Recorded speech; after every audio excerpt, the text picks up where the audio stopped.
শেখ হাসিনা যে অনৈক্যের রাজনীতি, যে দুর্নীতির রাজনীতি, যে প্রতিহিংসার রাজনীতি, যে নানা রকম চুরি চামারের রাজনীতি প্রতিষ্ঠা করে বাংলাদেশের সমাজে আজকে মূল্যবোধটা সম্পূর্ণভাবে ধ্বংস করে গণতান্ত্রিক প্রতিষ্ঠানকে ধ্বংস করে গিয়েছেন, তার ভোগ কিন্তু আমরা এখনো ভুগছি।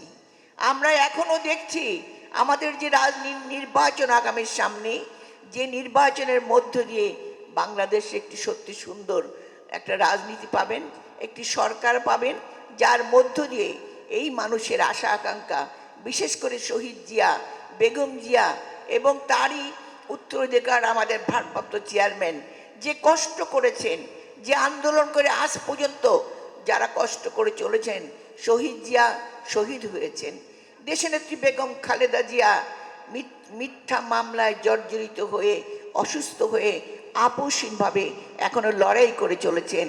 আর আমাদের ভারপ্রাপ্ত চেয়ারম্যান জনাব তারেক রহমান, তিনি এখনো কিভাবে দূর থেকে মৃত্যুর মুখে পতিত হয়েও তিনি এখন দূর থেকে বাংলাদেশের ধানের শীষ বিএনপিকে সংগঠিত করে জনগণের পাশে থেকে এত বড় একটা আন্দোলনের নেতৃত্ব দিয়ে আমরা শেখ হাসিনা সে ফ্যাসিস্ট সরকারকে পালাতে বাধ্য করেছি।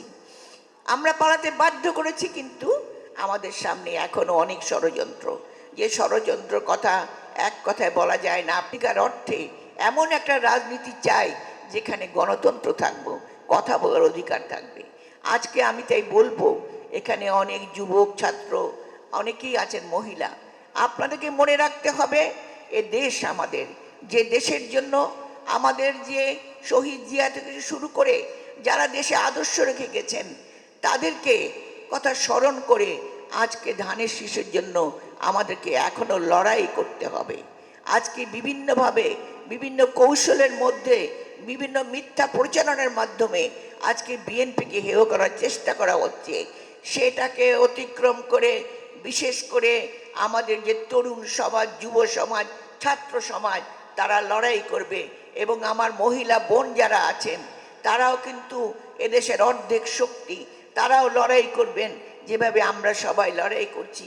নির্বাচনকে সত্যিভাবে যেন সত্যিকার অর্থে একটি সুন্দর ফ্রুটফল সফল নির্বাচনের ভূমিকা রাখতে পারি।